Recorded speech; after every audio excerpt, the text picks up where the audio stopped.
Hello, kamusta tayong lahat?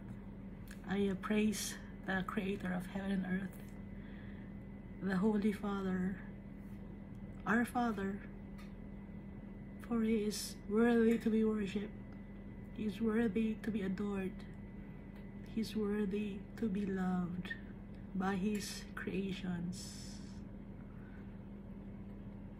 I praise Him for giving us a chance to read His words. And I exalt the name of Jesus Christ for His precious blood that was shed on the cross.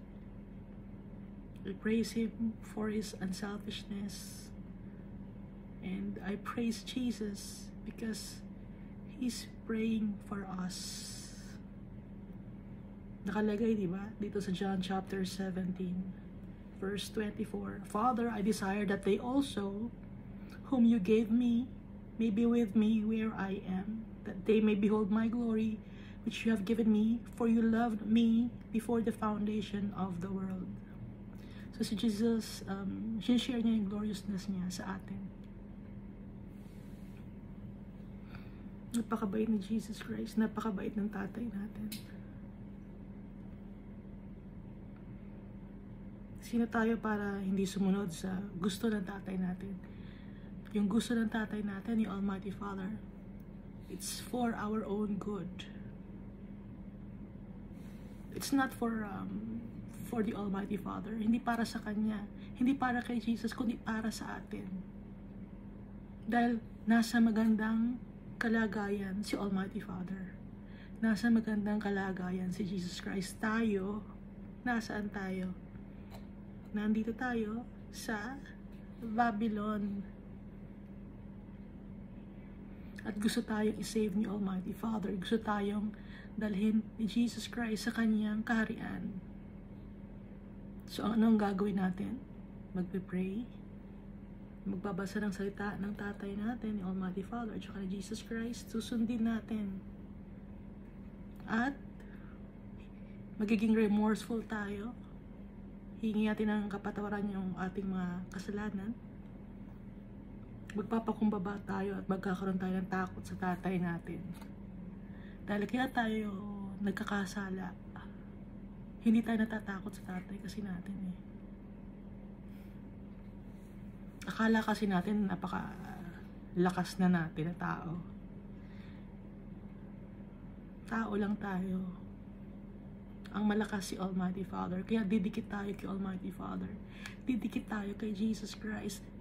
Kukunin natin ang strength ni Almighty Father at saka ni Jesus Christ through the power of the Holy Spirit. On our own, we cannot do anything.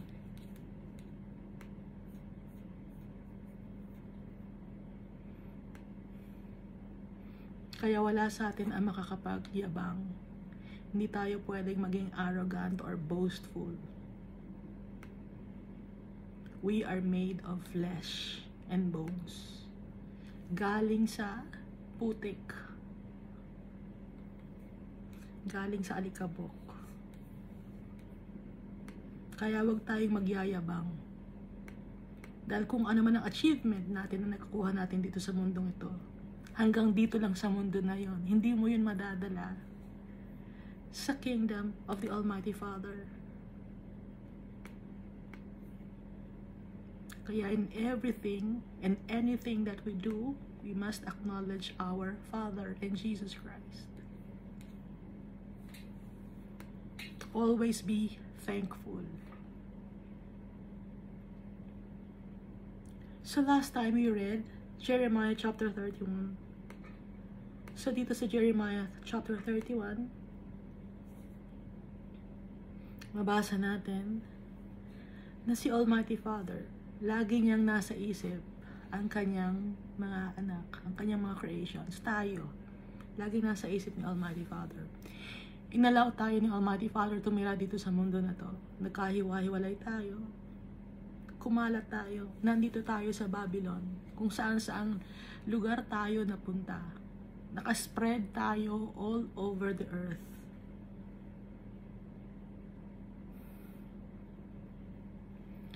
At nakalagay ito, no? The people who survived the sword found grace in the wilderness, Israel, when I went to give him rest. Laging binabanggit yung sword, famine, and pestilence. Sword symbolizes death, war, famine, tagutom, inflation sa society, and pestilence, calamities, tragedies, mga disasters. Kung sino ang makasurvive doon, anong ibig sabihin ng kung sino ang makasurvive?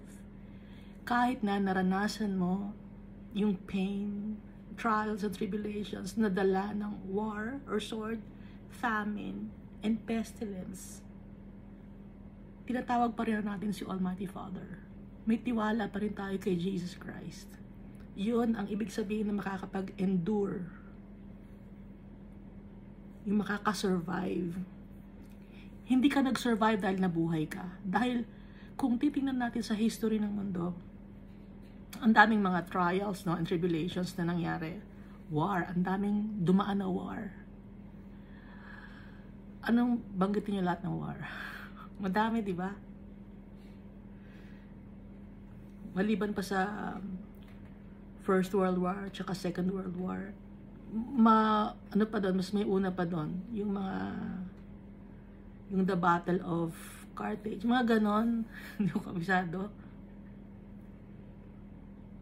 At saka, yung famine, maraming mga tao all over the world, nagkakandagutom, hindi lang ngayon, kahit noon pa maraming nagugutom, dahil sa selfishness of people. At calamities and tragedies, yung sumabog yung mga bulkan. Kung ti-check nyo sa history, maraming beses lang sumabog yung bulkan, yung nagkaroon ng tsunami, or tidal wave na malakas, lindol na malakas, laging ganon. So, sino nakakasurvive ba yung mga tao? May mga namamatay na tao. Pero, yung soul nila, yung mga tao na nagtitiwala kay Almighty Father, bumabalik kay Almighty Father, yung soul. So, sila, yung nakaka-survive. Ngayon, kung wala kang faith kay Almighty Father tsaka kay Jesus Christ, kahit buhay ka, hindi ka nakasurvive kasi wala kang tiwala kay Almighty Father. So in the end, mapupunta yung soul mo sa eternal damnation. Hindi big sabihin nun, hindi ka nakasurvive. Dahil makakasurvive tayo if we trust our Father and Jesus Christ.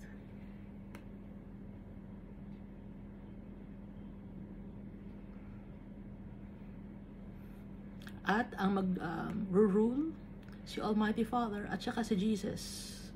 For I am the father to Israel, and Ephraim is my firstborn.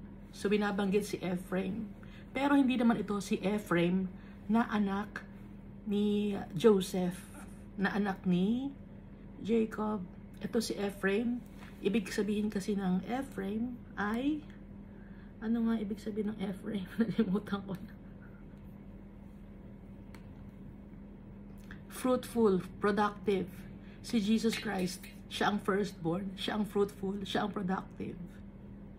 So, si Jesus Christ, no, mag-isa lang siya. Nung dumating dito sa mundo, wala siyang kaibigan. And then he shared the goodness of the Almighty Father. Tapos, nagkaroon siya ng apostles and then disciples. So, dumami. Kaya, si Jesus ang firstborn. He died and then rose again from the dead after 3 days. Si Jesus Christ. Kaya tayo din, ganun din. Mabubuhay din tayo, gaya ni Jesus Christ. Dahil we have faith in Jesus Christ and our Father. Na kahit na nakakalat tayo sa buong mundo, ang binabanggit dito ng Israel ay ang mga tao. Hindi lang ito yung lahi ng Israel, mga anak ni Israel, kundi ang Israel na binabanggit dito. Ano yung meaning ng Israel? One who struggles with God and prevail. So tayo, nag-struggle tayo sa mundo na to dahil sa mga pains and sufferings, trials and tribulations that the Lord allows us to experience. And yet, we prevail because we trust our Father and Jesus Christ. So tayo tong Israel na Baka sabihin nyo kasi hindi, Israel. Hindi tayo kasali sa Israel. Dapat ipag-pray natin yung Israel. Tayo ang Israel. Hindi nyo naiintindihan. Yung dati nagtuturo sa amin, hindi niya naiintindihan. Yung preacher, yung pastor, hindi niya naiintindihan. Maraming hindi nakakaintindi kung anong Israel. Akala yung Israel lang na mismong country na dapat may lahi ka ng Israelite, gano'n, or lahi ka ng Jew. Hindi, tayong lahat. Dahil tayong lahat, galing tayo kay Noah. Wala nang galing sa lahi na Cain, no?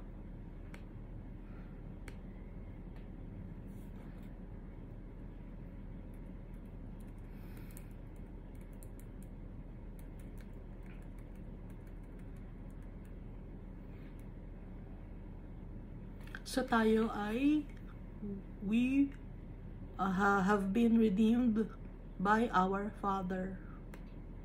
Ni-ransom tayo. Pinakawalan na tayo. We are freed from the hand of the one stronger than us. Sino yung stronger than us? The enemy. From the hand of the enemy.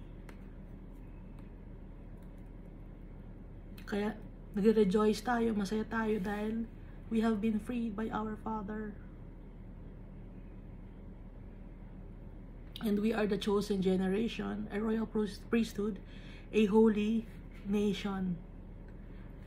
Royal priesthood. Tayo. 1 Peter chapter 2 verse 9 to 12.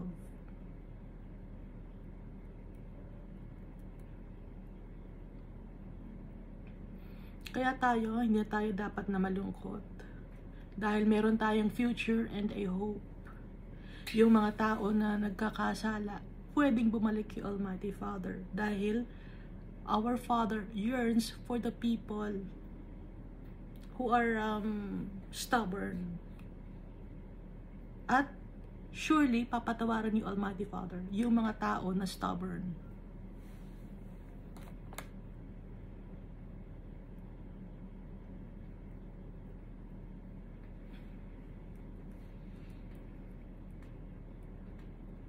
So, nang binanggit kay Jeremiah ito, si Jeremiah ay tulog, no? So, it's a, kinausap ni Almighty Father si Jeremiah through dreams. So, di ba, pwedeng kausapin ng prophet through dreams, visions, at saka pag nagpe-pray. At darating din ang panahon na yung kasalanan ng tatay, or dumating na ngayon, di ba, sa atin ang panahon na yung kasalanan ng tatay, hindi na isisisi sa anak. Nakalagay dito sa verse 20 na ng Jeremiah chapter 31. In those days, they shall say no more, the fathers have eaten our sour grapes, the children's teeth are set on edge. Ibig sabihin, mamanahin ng anak yung kasalanan ng tatay. Pero, dito sa verse 30, hindi na mangyayari yon dahil ang tao ay mamamatay na dahil sa kanyang sariling kasalanan, hindi dahil sa namanan niya yung kasalanan sa kanyang mga magulang. So, walang generational curse. Ang namamana na lang natin ngayon, nagagaya natin, ginagaya natin, naiimpluwensyahan tayo, nakikita natin yung kasalanan, kaya ginagaya natin. Kasi nung time noong una, sa First Covenant, damay-damay yun, buong pamilya yun, buong angkan yun. Pag nagkasala ang isang elders, isang family, buong angkan yun. Di ba nabasa natin sa nung time nung kay Moses? Nabasa yung buong angkan, babae at lalaki, pati mga bata, kinain ng lupa.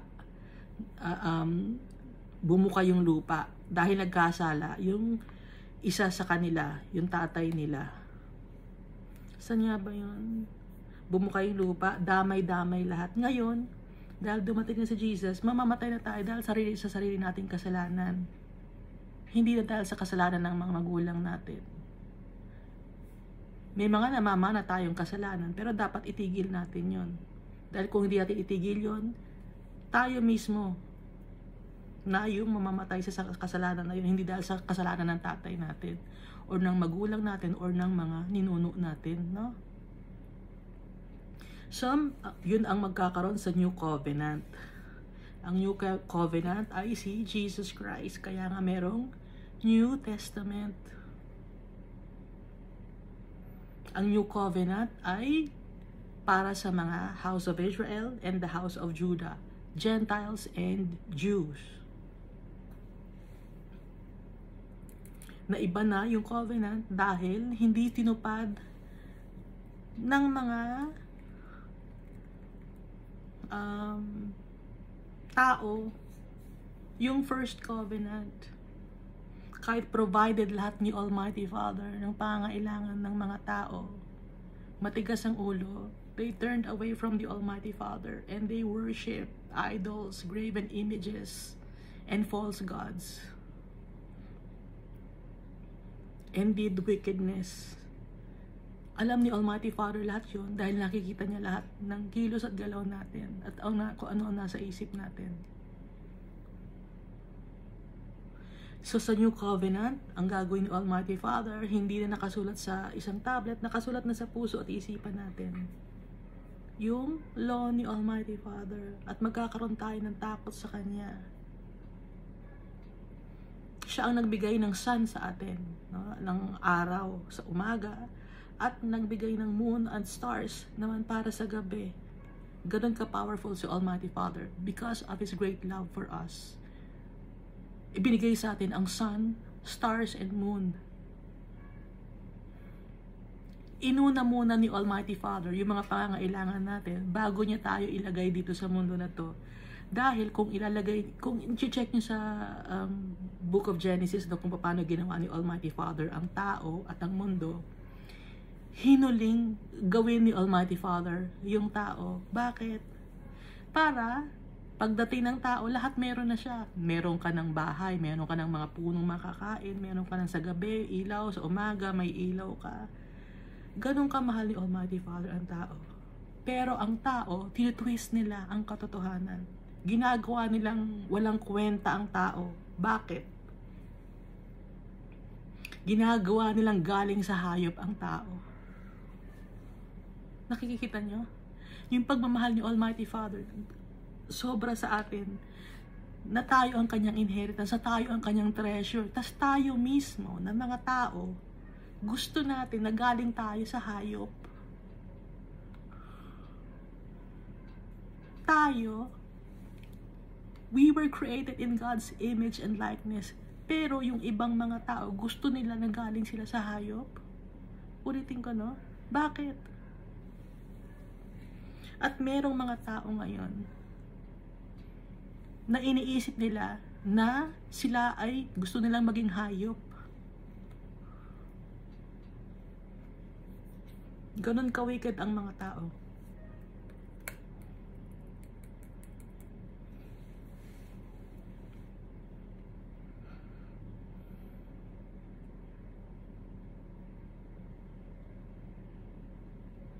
So, ang promise ni Almighty Father sa verse 36 ng Jeremiah chapter 31,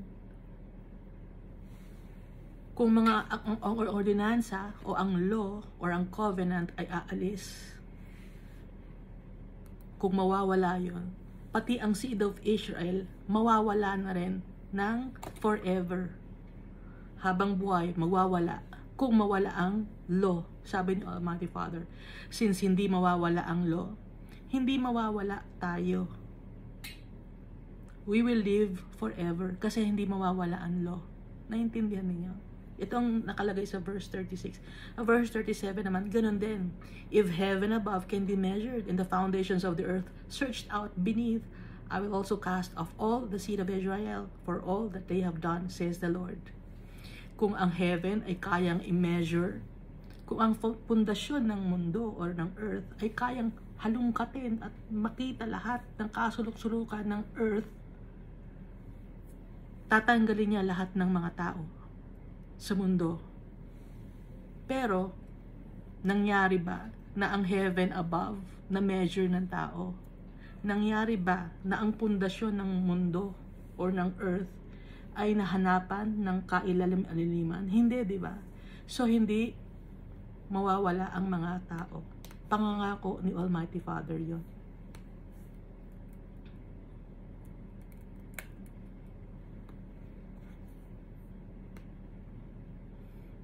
Ang tower ni Almighty Father or ang kingdom ni Almighty Father ay maitatayo because He is gracious. Nakalagay sa verse 38. Tapos sa verse 39, yung mga tao na may sugat sa katawan or na-healed na, sila ngayon ang magiging strong people. People of the Lord, strong people of the Lord, renewed people.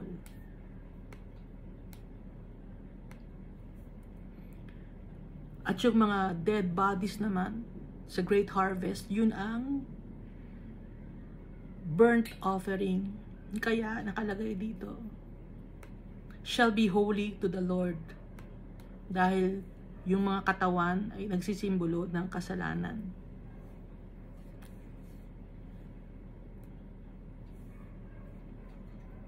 Dahil yung katawan natin makasalanan, yung flesh natin.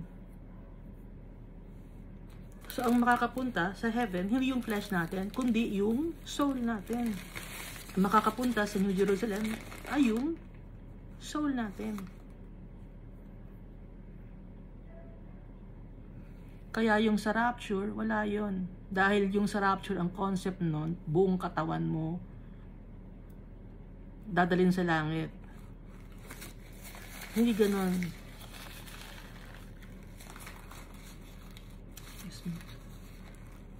Dahil yung katawan natin madumi, unclean.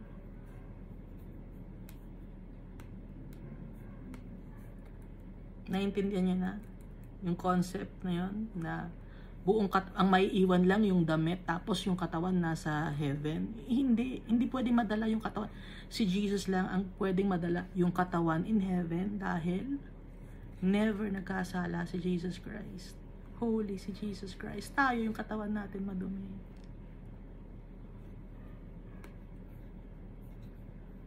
Kaya ang makakapunta sa heaven, soul natin. Hindi ko lang alam kung bakit ganon ang itinuro ni John Darby. Itinuro lang naman yon yung concept ng rapture noong 1800s. Pero noong 1700s, 1600s, 1500s, wala. So walang nabe-verify sa Old Testament. Okay? So hindi verified yon. Concept yon. So, dito na tayo sa Jeremiah chapter 32. Pero, kung totoo yung rapture, no? Yung magandang concept na yon, gusto ko sana meron din. Pero, wala eh. Gusto ko sana meron din. Akala nyo dahil ayaw ko yon? Gusto ko rin yon. Pero, ayaw ko mabuhay sa kasinungalingan.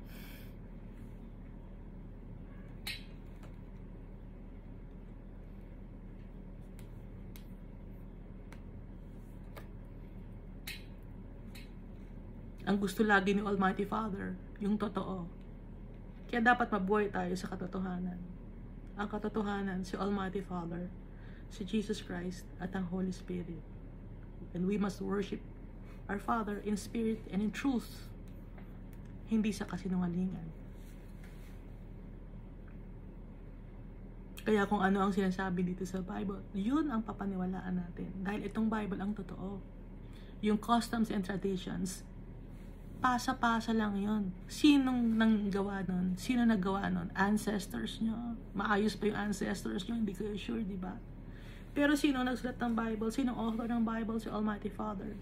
He is holy and just. Very forgiving, very loving. Mapagkakatiwalaan, trustworthy. Because He is our Creator. So Jeremiah chapter 32 na tayo. The word that came to Jeremiah from the Lord in the 10th year of Zedekiah, king of Judah, which was the 18th year of Nebuchadnezzar. So, ito, si Nebuchadnezzar, 18th year na siyang nag-reign as king of Babylon. Tapos, itong si Zedekiah, 10th year niya as king of Judah. So mas nauna nag-reign si King Nebuchadnezzar ng Babylon kaysa kay King Zedekiah ng Judah. So kung napansin niyo, no, 'di ba sa Book of Daniel nandoon si King Nebuchadnezzar? Counterpart ni Daniel si Jeremiah, tsaka si Isaiah. Tingnan natin sa guides, no? Asan na ba yung guides dito? Hanapin ko na naman.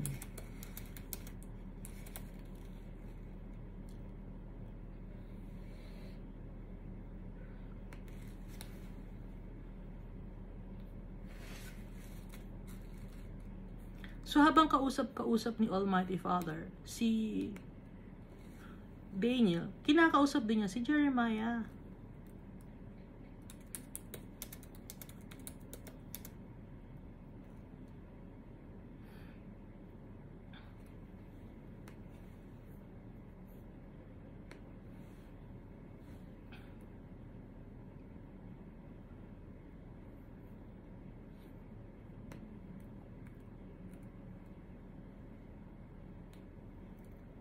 Ayan o. Ayan. So, kung i-check ninyo sa biblegateway.com, baka ayaw nyo kasi i-click yung link, no? Pero i-search nyo list of kings and the prophets in their times. Ano bang keyword na ginamit ko rito? Kung gusto niyo yung i-search, no? Kings. List of kings of Judah and Israel with prophets. Tapos, i-click nyo yung Bible Gateway. Lalabas doon.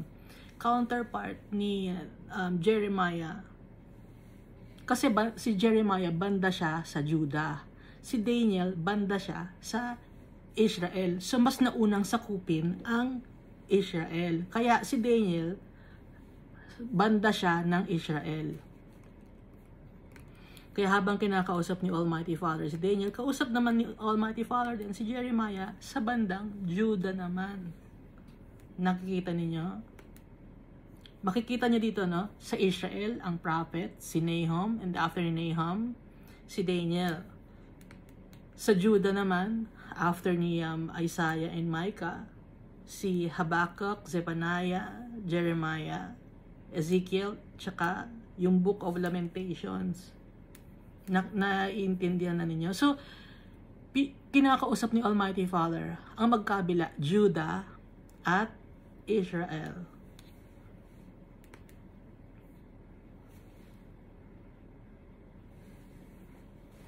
So, makikita natin na may pinagdadaanan din si Daniel.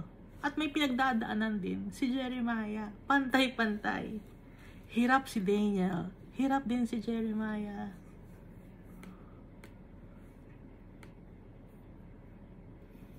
Lahat ng tao pantay-pantay. Verse 2. For then the king of Babylon's army besieged Jerusalem, and Jeremiah the prophet was shut up in the court of the prison, which was in the king of Judah's house. So ikinulong si Jeremiah dahil yung in-invade na ng Babylon ang Jerusalem. Ngayon, si Zedekiah naman, ikinulong niya si Jeremiah sa kulungan na nandun sa palace na King Zedekiah. For Zedekiah, king of Judah, had shut him up, saying, Why do you prophesy and say, Thus says the Lord, Behold, I'll give this city into the hand of the king of Babylon, and he shall take it. Bakit ka nagpa-prophesy ng ganon? Na sa sinasabi mo, na kukunin ng king of Babylon ang city. So, ayaw ni King Zedekiah. No? Nagagalit siya, kaya pinakulong niya si Jeremiah. And Zedekiah, king of Judah, shall not escape from the hand of the Chaldeans, but shall surely be delivered into the hand of the king of Babylon, and shall speak with him face to face, and see him eye to eye. So ayaw ni King Zedekiah na makuha siya ng mga Chaldeans or ng mga Babylonians. Another name for Babylonians, Chaldeans. Ayaw niyang makuha siya at ayaw niyang makaharap ng king ng face to face, eye to eye si Nebuchadnezzar. Kasi yun ang prophecy ni Jeremiah, pinapaalam ni Almighty Father kay Jeremiah at pinapaalam naman ni Jeremiah kay King Zedekiah at sa mga tao. Then he shall lead Zedekiah to Babylon, and there he shall be until I visit him, says the Lord. Although you fight with the Chaldeans, you shall not succeed.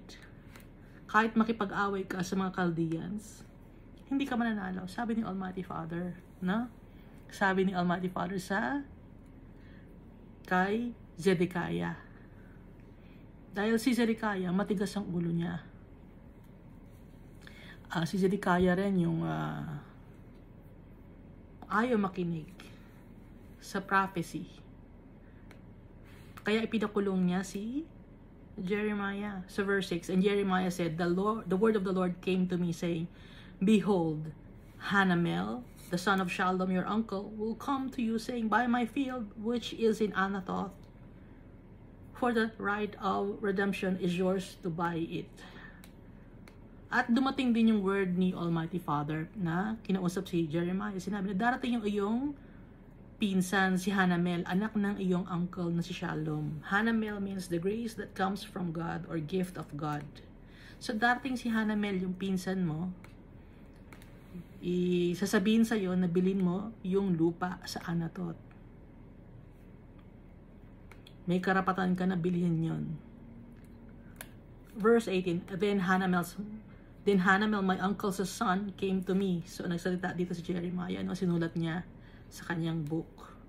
Then Hanamel, my uncle's son, or pinsan ko, hindi pa siguro uso na niya salitang pinsan, or cousin, came to me in the court of the prison according to the word of the Lord, and said to me, Please buy my field that is in Anathoth, which is in the country of Benjamin, for the right of inheritance is yours, and the redemption yours. Buy it for yourself. Then I knew that it was the word of the Lord. Dumating nga yung pinsan niya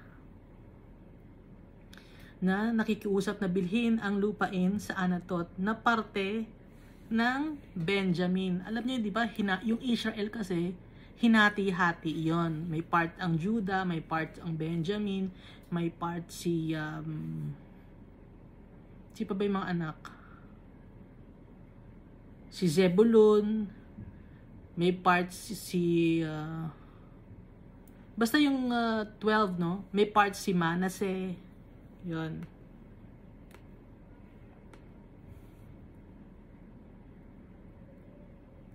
Hinati sa 12 yun. Ngayon, yung part na binibenta sa kanya ay nasa parte ng lupain na binigay kay Benjamin. Yung rights ng inheritance na kay Jeremiah, kaya siya ang dapat na mag-redeem nun. Buy it for yourself. Verse 9, So I bought the field from Hanamel, the son of my uncle, who was in Anathoth, and weighed out to him the money, 17 shekels of silver, yung presyo ng lupa or field na binigay niya or binayad niya kay Hanamel. Bibili siya ng lupa, sinasakop na ng Chaldeans or ng Babylonians ang lupain. Pero binili yon ni Jeremiah sa utos ni Almighty Father. Kahit alam ni Almighty Father na sinasakop na ang lupain nila ng mga Babylonians. Naintindihan ninyo? Pero sinunod pa rin ni Jeremiah. And I signed the deed and sealed it, took witnesses, and weighed the money on the scales. Tinitimbang pa nun ng pera. Kasi silver yon, itinitimbang, hindi siya binibilang ng ganyan. Kasi iba-iba yung bawat isang ganon, iba-iba yung timbang. Kaya dapat timbangin kasi hindi eksakto yung timbang. Kaya hindi eksakto yung timbang ng bawat isang piraso, kaya dapat timbangin. Naintindihan ba? Pag sabing piso, hindi lang ito 5 grams. Minsan lumalagpas ng 5 grams, minsan kulang ng 2 grams. Kaya dapat timbangin para sakto yung presyo. Verse 11, So I took the purchase deed both that which was sealed according to the law and custom, and that which was open. So, dalawang deed ang na kay Jeremiah. Isang open, yung purchase deed, isang purchase deed na naka-sealed according to the law, and the custom, that which was open. So, dalawang deed yon. I gave the purchase deed to Baruch, the son of Neriah, son of Maaseiah, in the presence of Hanamel, my uncle's son, and in the presence of the witnesses who signed the purchase deed, before all the Jews who sat in the court of the prison. So, yung deed of sale, may deed of sale na, ibinigay niya kay Baruch. Ipinagkatiwala niya kay Baruch. Sa harapan ni Hanamel, na binayaran niya ng 17 na shekels of silver. At saka may mga witnesses din ng mga panahon na yon. So yung mga witnesses doon ay mga Jews na nakaupo sa court ng prison. Dahil nga nakakulong si Jeremiah. Bumili ng lupa si Jeremiah kahit nakakulong siya. No? Kahit na nagkakagulo, may gera, sinasakop sila ng Chaldeans, bumili ng lupa si Jeremiah sa utos ni Almighty Father. Napaka-obedient ni Jeremiah, no? Walang takot, walang doubts. Kaya pala siyang pinagkatiwalaan ni Almighty Father. Verse 13, then I charged Baruch before them, saying, Baruch means blessed, no? So, sinabi niya kay Baruch, thus says the Lord of hosts, the God of Israel, take these deeds, both this purchase deed which is sealed and this deed which is open. So, yung purchase deed na closed at purchase deed na open, ibibigay niya, ipinagkatiwala niya kay Baruch, and put them in an earthen vessel. Ilagay mo sa palayok, that they may last many days, para hindi masira. Dahil yung mga papel nung panahon na yon, ano bang tawag sa papel ng panahon na yon?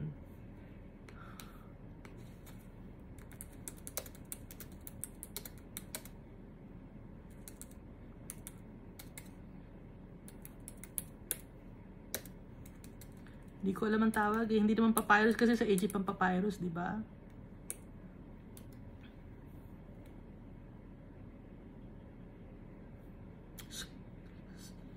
Animal skin or plant fibers.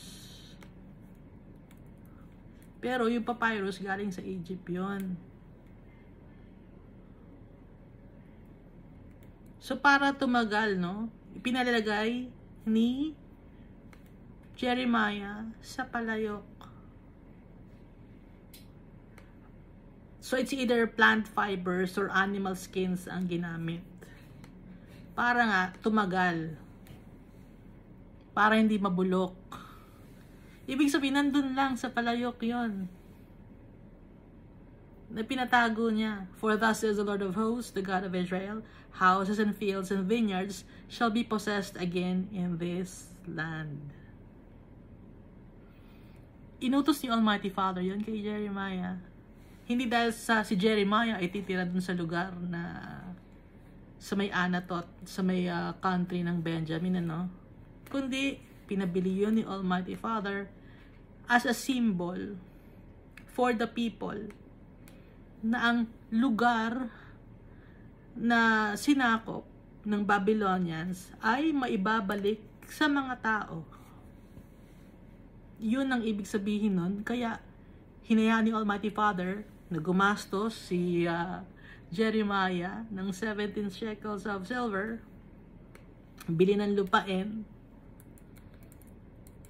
ilagay yung titulo or deed of sale, open and closed na purchased deed sa palayok para magtagal, last many days, that they may last many days.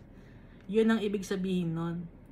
Now when I had delivered the purchase deed to Baruch the son of Neriah, I prayed to the Lord, saying, Lord God, behold, you have made the heavens and the earth by your great power and outstretched arm. There is nothing too hard for you. Sabi ni Jeremiah, walang mahirap para sa iyo. Dahil ikaw ay powerful. Sabi ni Jeremiah, nagpray siya. Kasi hindi niya naiintindihan ni Jeremiah. You show loving kindness to thousands and repay the iniquity of the fathers into the bosom of their children after them. The great, the mighty God, whose name is the Lord of hosts. So nakikita dito, pinuri ni Jeremiah si Almighty Father. You are great in counsel and mighty in work. For your eyes are open to all the ways of the sons of men, to give everyone according to his ways, according to the fruit of his doings. Kung ano ang ginagawa ng mga tao, yun ang ibinibigay mo. Dahil ikaw ay just. No? You are for justice. To give everyone according to his ways. Kung ano yung ginawa mo, yun ang ibibigay sa'yo. Verse 20, you have set signs and wonders in the land of Egypt to this day, and in Israel and among other men, and you have made yourself a name as it is this day. Maganda ang iyong pangalan. There signs and wonders na ginawa mo sa land of Egypt, yung mga miracles na ginawa mo doon. Kilalang kilala, alam na alam ng mga tao. At yung name mo, Almighty Father, ay may great impact na sa mga tao. Kilala ka ng mga tao. Verse 21, you have brought your people Israel out of the land of Egypt with signs and wonders and with a strong hand and an outstretched arm and with great terror. Verse 22, you have given them this land of which you swore to their fathers to give them, a land flowing with milk and honey. So land flowing with milk and honey ay promised land ni Almighty Father, yun yung Israel. Pero sa atin sa ngayon, ang land flowing with milk and honey ay yung heavenly kingdom. And they came in and took possession of it, but they have not obeyed your voice or walked in your law. They have done nothing of all that you commanded them to do. Therefore, you have caused all this calamity to come upon them. Inallow ni Almighty Father na magkaroon ng calamity, na magka-experience ng calamity ang mga tao dahil sa katigasan ng ulo. Alam ni Jeremiah yon. Kaya tayo nakakaranas ng pain and suffering. It's because of our sins. Dahil makasalanan tayo. And we deserve it. Look, the siege mounts, they have come to the city to take it. And the city has been given into the hand of the Chaldeans who fight against it because of the sword and famine and pestilence. What you have spoken has happened. There you see it. Kung ano ang sinabi mo, Almighty Father, mangyayari. What you have spoken has happened. Ang nang nangyari? Sword, famine, pestilence. Ano ang sword?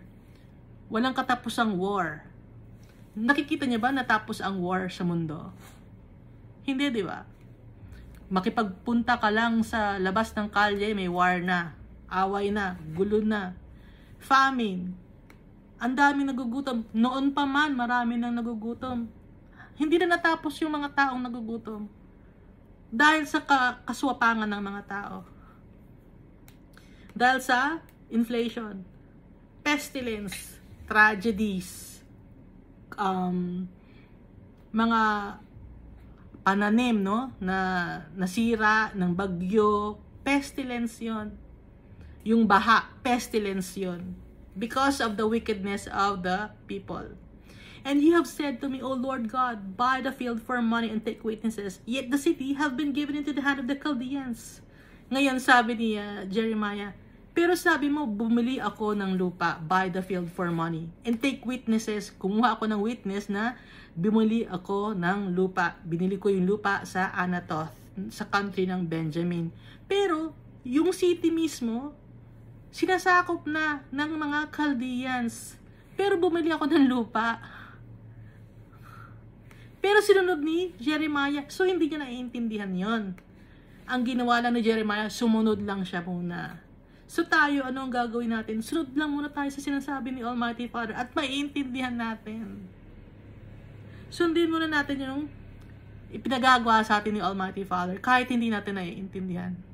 And then, time will come, ipapaintindi sa atin ni Almighty Father ang lahat. Verse 26, then the word of the Lord came to Jeremiah saying, And explain me, Almighty Father, behold, I am the Lord. The God is all flesh. Is there anything too hard for me? Ako ang God ng lahat ng mga nilalang. Meron bang mahirap para sa akin? Therefore, thus says the Lord, behold, I will give this city into the hand of the Chaldeans, into the hand of Nebuchadnezzar, king of Babylon, and he shall take it. So, iko-conquer yung King Nebuchadnezzar yung land ng Judah. Pati yung Israel, so nasakop na rin, no? Ni King Nebuchadnezzar. And the Chaldeans who fight against the city shall come and set fire to the city and burn it. Susunugin ang city na to. Sisirain. With houses on whose roof they have offered incense to Baal and poured out drink offerings to other gods to provoke me to anger. Kaya sisirain ang lupain na to, ang mga bahay dito, dahil ginamit ang mga bahay na to para sambahin ang false gods, para sinira ang pangalan ni Almighty Father. So sisirain din ni Almighty Father yung lugar kung saan nila sinira ang pangalan ni Almighty Father.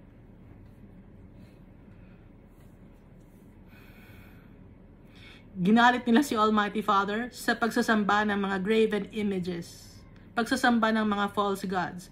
Sino lang ang dapat natin sambahin? Si Almighty Father, si Jesus Christ, at ang Holy Spirit. Sila lang, wala nang iba. Kung may iba pa kayong sinasamba, itigil na ninyo para hindi na magalit si Almighty Father. Pero ayaw niyong itigil, di ba? Because of your customs and traditions. Verse 30, because the children of Israel and the children of Judah have done only evil before me from their youth. Puro kasamaan ang ginagawa ng mga anak ng Israel at anak ng Judah. Lahat ng, ibig sabihin ito, lahat ng tao, puro kasamaan ang ginagawa. Simula pa sa kanilang pagkabata. For the children of Israel have provoked me only to anger with the work of their hands. Dahil ang mga children of Israel, nagalit ako dahil sa kanilang mga gawain ng maduduming gawain. Verse 31, for this city has been to me a provocation of my anger and my fury from the day that they built it, even to this day. So I will remove it from before my face. Kaya itong city na to, sisirain ko to, tatanggalin ko to, gigibain ko to, dahil ito ay nag-provoke sa akin magalit dahil sa pagsamba nila ng mga false gods. Because of the evil of the children of Israel and the children of Judah, which they have done to provoke me to anger, they are their kings, their princes, their priests, their prophets, the men of Judah, and the inhabitants of Jerusalem. Yung king, yung mga princes, alam mo yung mga princes, yung mga noble people, the priests, mga religious leaders, the prophets, yung mga advisors, yung mga councils, the men of Judah and the inhabitants of Israel, lahat ng tao, they provoke the Almighty Father to be angry. Verse 33, and they turned to me the back and not the face. Kinalimutan nila si Almighty Father. Imbis na si Almighty Father ang sentro ng buhay natin, siya ang ating laging iniisip pagising sa umaga, bago matulog, laging magpe-pray. Kakausapin natin siya, anong ginawa natin? Though I have taught them rising up early and teaching them, yet they have not listened to receive instruction. Hindi sila nakikinig sa mga salita ni Almighty Father. Kinalimutan si Almighty Father. Instead, sumamba sa mga false gods. Pinaniwalaan ang mga customs and traditions. Yung mga, ano ba yung tawag doon? Yung wag kang lalakad ng, yung may mga ganong salita. Wag kang magsusuot ng kulay itim, mga ganon. Yun ang pinaniwalaan ninyo. Yung mga tradisyon na wala namang kwenta. Mga kasabihan, kautusan ng mga matatanda. Pero yung kautusan ni Almighty Father, hindi sinunod. Verse 34, but they set their abominations in the house which is called by my name, to defile it. Ano yung abominations? Imbis na ako, sabi ni Almighty Father, yung sasambahin nila. Sino ang sinamba nila? Yung false gods. Yun ang nasa puso nila. Yun ang nasa isip nila. Verse 35, and they built the high places of Baal, which are in the valley of the son of Hinnom, to cause their sons and their daughters to pass through the fire of Molech. The fire to Molech, which I did not command them, nor did it come into my mind that they should do this abomination to cause Judah to sin. Anong ginagawa ng mga tao? Sinusunog nila yung kanilang mga anak na lalaki at anak na babae. Ino-offer nila kay Molech. Ganon ka wicked ang mga tao. Up to now, sa tingin ninyo, walang tao na ino-offer yung anak niya kay Molech. Meron. Yung mga nag-a-abort. Kasi pag nagpa-abort, yung sa ibang country, no, legal yung abortion. Yung abortion, anong ginagawa rin sa baby, sa fetus? Na may, may hininga na yun eh. Ini-incinerate. So it's like offering the fire to Molech. Dahil sa may ambisyon pa ako, may gusto pa akong gawin sa buhay ko, ayaw ko pa magkaanak. O anong ginawa? Nagpa-abort, legally kunyari, pero hindi naman legal kay Almighty Father yun. Tapos in-incinerate. Ni sa isip ni Almighty Father, hindi niya alam na magagawa ng mga tao yon. Dahil si Almighty Father, He is holy. Ang gusto ni Almighty Father, dumami tayo, magparami ang mga tao. Hindi ipatay. Hindi pigilan ang pagdami. Gusto ni Almighty Father. Hindi ko alam saan nanggaling yung bakit kailangan pigilan ang mga tao mag-anak. Sino ang nagturo sa inyo noon? Mga hindi naniniwala kay Almighty Father nagturo sa inyo. Mga hindi nagtitiwala kay Almighty Father. Tinatakot kayo. Nako, wag kang mag-anak ng madami sasabihin dahil hindi mo kayang buhayin ang anak mo. Oo, hindi natin kayang buhayin. Sino ba ang nagsabing kaya natin buhayin? Sino ang magbubuhay? Si Almighty Father. Kaya nga di ba nakalagay sa Bible, wag kayong matakot, ipoprovide ko lahat yung mga halaman, mas magaganda pa ang mga damit kaysa sa gawa ng kay Solomon. Di ba nabasa natin? Tapos anong ginagawa ng mga tao? Kung ano-anong ginagawa sa katawan na nag-i-inject, nag-inom ng gamot, may kung ano-anong nilalagay sa katawan para hindi maanak, makabuntis or mabuntis, tube ligation, kinaklamp yung fallopian tube. What is that? That's sorcery.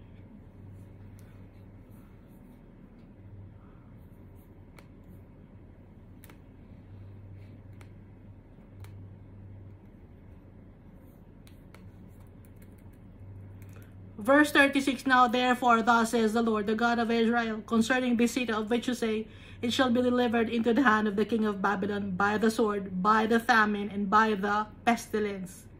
Kaya ngayon, dahil sa ginagawa ng mga tao, hanggang ngayon, meron pa ring sword, famine, and pestilence. Dahil sa kasalanan ng tao. Lahat tayo. Kaya hindi natapos ang sword, famine, and pestilence. Mga sakit. Ano bang mga sakit? Pestilence yun na. Yung cancer, pestilence yan na.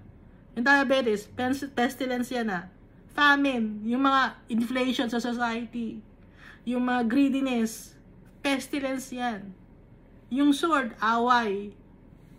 Yung ang daming sa kalye. Yung kaaway-away, nagpapatayan. Dahil sa kasalanan natin, hindi matapos ang kasalanan natin. Hindi tayo nagtatake na accountability.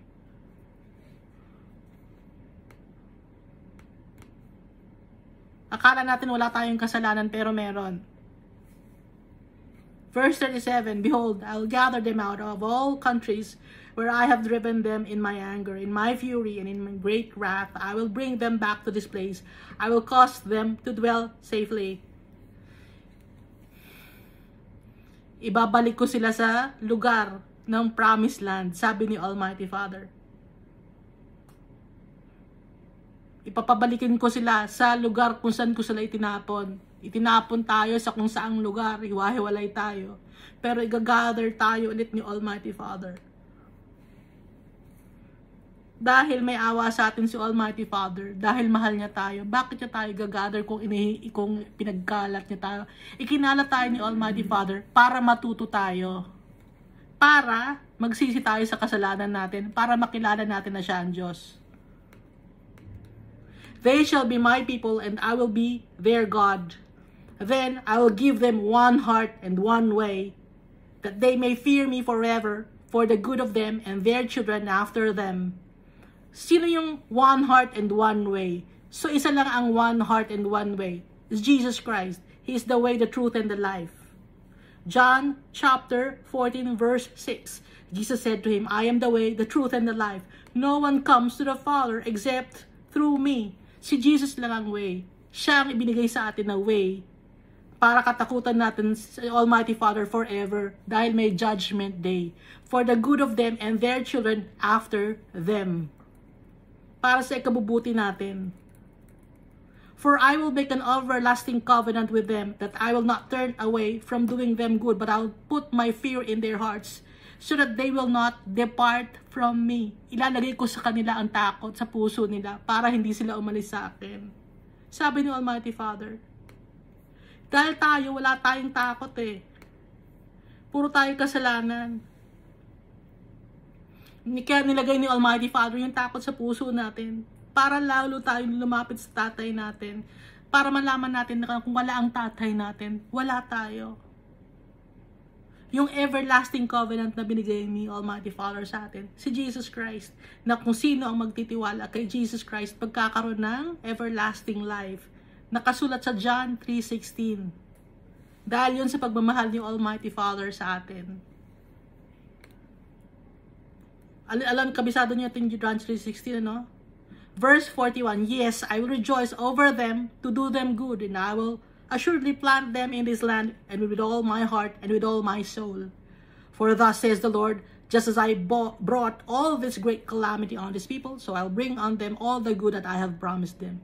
Kahit na may mga calamity na binigay sa atin si Almighty Father, naranasan natin yung pain and suffering, bibigyan pa rin niya tayo ng kabutihan. Dahil sa magtitiwala tayo sa Kanya. Dahil yun ang promise niya, si Almighty Father, tinutupad niya yung promise niya. Ang tao, hindi natin tinutupad yung promise natin. Wala tayong respeto sa kapwa-tao natin. Wala tayong respeto sa tatay natin. Kaya ang buhay natin ganito. Magulo.